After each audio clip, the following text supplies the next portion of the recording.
So I wrote my resume for the second bullet, second highest, biller.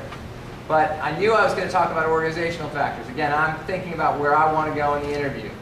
But then I changed it. I think part of why I got to get away with going over a little longer was because I changed it to talk about trying other things too, trying the cold factors. So because I had more than one thing to say, I agree. If it's just one quick thing, let them ask a follow-up. Any other questions? I noticed you used this first name. Is that kind of key to getting a person? I mean, I know, and we know each other now. I might not do that it would depend on the style the interviewer said. I would.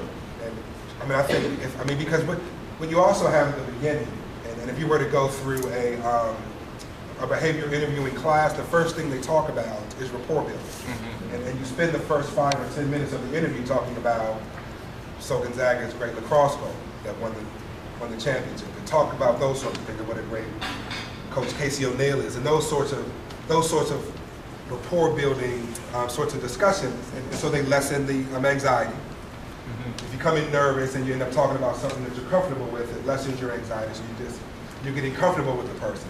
And in the conversation, typically the person will sort of set the tone for whether it's a super formal sort of interview where you're Mr. Taylor, or whether it's, hey, so we're both Gonzaga grads, or we're both from DC or whatever. Right. And it's a Reggie Christmas. I would say most interviews should do the first one. Maybe a super